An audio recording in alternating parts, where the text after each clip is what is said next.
PoK यानी कि भारत का एक ऐसा हिस्सा जिस पर पाकिस्तानियों ने धोखे से कब्जा किया और अब वो दिन दूर नहीं है जब पाकिस्तानी खुद हिंदुस्तान की जमीन को खाली करके हमें सौंप देंगे। सुनने में ये भले ही असंभव सा लग रहा है, लेकिन मोदी सरकार का प्लान आप सुनेंगे तो आपको भी इस बात पर यकीन होने लगेगा।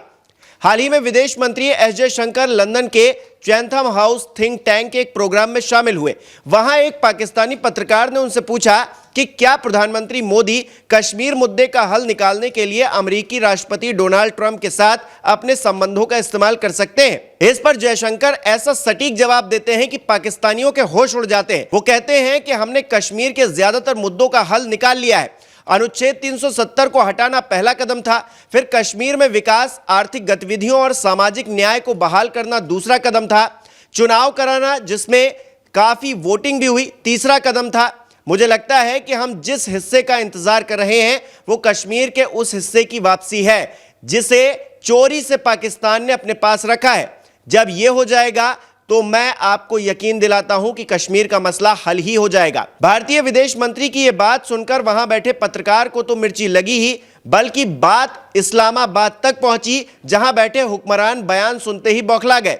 यही वजह रही कि पाकिस्तानी विदेश मंत्रालय के प्रवक्ता ने एक बयान जारी कर दावा किया कि भारतीय विदेश मंत्री का बयान जमीनी हकीकत को नहीं दिखाता। हालांकि सच पाकिस्तानियों से भी हजम नहीं हो पा रहा, क्योंकि पीओके की जनता अपने हक के लिए लगभग रोज ही सड़कों पर उतर रही है। लोग परेशान हो रहे हैं और उस पल को कोस रहे हैं जब उनके सपनों पर पाकिस्तान ने चोरी से कब्जा कर लिया। वैसे भी इस वक्त पाकिस्तान की आर्थिक हालत खराब है, उसके पास हथियारों की किल्लत है। चीन को छोड़कर कोई दोस्त नहीं बचा है जो उसे मदद कर सके। दुनिया ने उसे ठुकरा दिया है, उससे दूरी बना ली है। रही सही कसर पीओके में धधकती विद्रोह की आग पूरी कर रही है।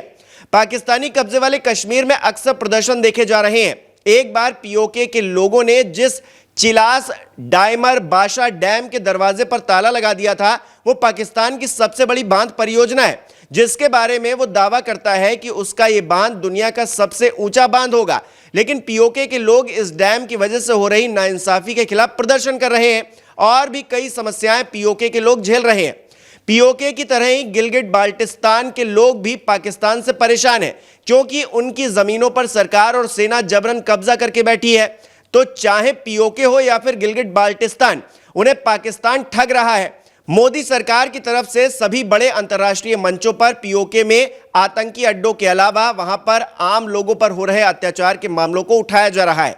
पीओके के अंदर भी भारत का समर्थन बढ़ रहा है और वहां के लोग खुद को भारत का हिस्सा बनाए जाने की मांग कर रहे हैं। यही वजह है कि पाकिस्तानियों के चेहरे मायूस हैं, उदास हैं, उतरे हुए हैं। लेकिन हिमाकत देखिए कि खाने को लाले पड़े हैं, लेकिन लालच फिर भी नहीं जा रहा कश्मीर को लेकर।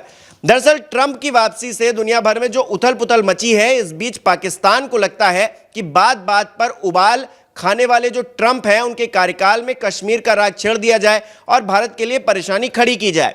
लेकिन जयशंकर ने बता दिया है कि ट्रंप के आने से कुछ भी बदलने नहीं जा रहा है। दुनिया में भले ही बदलाव हो रहे हैं, लेकिन मोदी सरकार की पीओके को लेकर नीति रत्ती भर भी उस पर फर्क नहीं पड़ा है, नहीं बदलेगी। क्योंकि इससे पहले भी जयशंकर की तरफ से पीओके को लेकर ऐसा ही जवाब दिया गया था, जब विदेश मंत्री ने कहा था कि सीरीज के पार्ट 2 का इंतजार कीजिए। लेकिन इस बार जयशंकर की तरफ से इस जवाब को और सीधे तरीके से बता दिया गया है, जिसके बाद पाकिस्तान में खलबली मची हुई है। हालांकि पीओके को हासिल करने के लिए भारत को कई रणनीतियों पर काम करना होगा।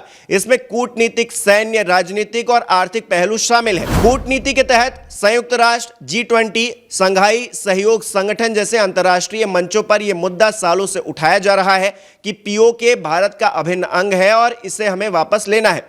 मोदी सरकार ने दुनिया को बार बार बताया है कि पाकिस्तान किस तरह से आतंकियों का समर्थन करता है, उन्हें आर्थिक मदद मुहैया करवाता है। वहां बाकायदा आतंकी कैंप बनाए जा रहे हैं।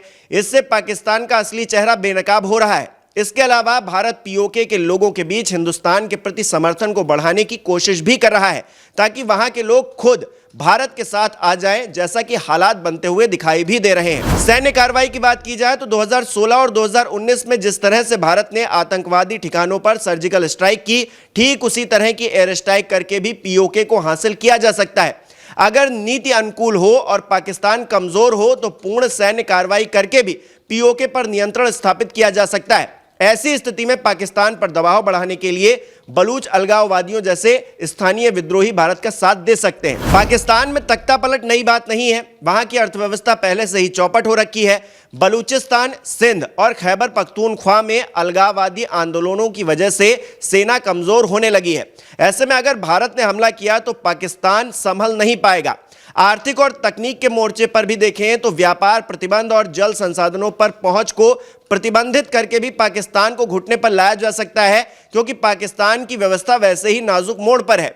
ऐसे में दबाव बढ़ा तो पाकिस्तान खुद पीओके छोड़ने पर मजबूर हो जाएगा। इसके अलावा साइबर अटैक भी एक रास्ता हो सकता है। जी हां, यह भी एक रास्ता है जिससे पाकिस्तान के डिफेंस और कम्युनिकेशन सिस्टम को ब्रेक करके फायदा लिया जा सकता है। लेकिन यह सब चीजें बात की हैं। इन सारी परिस्थितियों के बावजूद पाकिस्तान गाहे बगाहे कश्मीर का राग अलाप रहा है। यह अपने आप में बड़ी हास्यास्पद बात है। भारत को पोक करने की कोशिश वो लगातार करता रहा है, लेकिन हर बार जिस तरह से मुंह की खानी पड़ी है, इस बार भी पाकिस्तान को मुंह की खानी पड़ गई है। विदेशी मंच पर जयशंकर साहब ने ऐसा जवाब दे दिया है कि सबकी बोलती बंद है। हां, यह बात है और सच भी है कि कश्मीर के मुद्दे पर पाकिस्तान ने पिछले 70 सालों तक भारत को परेशान किया। अमेरिका पिछलग्गू होने का फायदा उसने भारत को परेशान करने के लिए उठाया। दशकों तक दोनों देशों के बीच के रिश्ते जो कश्मीर के इर्द गिर्द ही तय होते रहे हैं, लेकिन 5 अगस्त 2019 के बाद एक झटके में सब कुछ खत्म हो गया, बदल गया। अनुच्छेद 370 का हटना जम्मू कश्मीर के सुनहरे भविष्य की तरफ पहली सीढ़ी थी।